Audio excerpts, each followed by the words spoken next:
Bago lang to. Bago lang kami nag-meet. So it's really nice to get to know someone, to have someone, be there in my everyday, and to really have someone also to share my happiness with, ganyan. Mm-mm. Wala pang pinag-uusapang next step ba, bago pa lang talaga. So, wala akong makikwento. Hindi siya cinematic, hindi siya kasing exciting nung kwento ng nanay at tatay ko. Which makes it uniquely beautiful, 'di ba? Yes. Pag At saka ano, sabi mo nga 'di ba the other day, parang first time ko lang naramdaman na parang pwede pala yung may private life.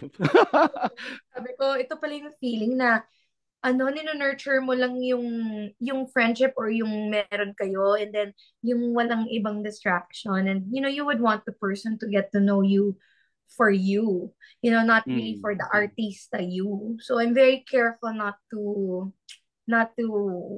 Yeah. put anything out there too much.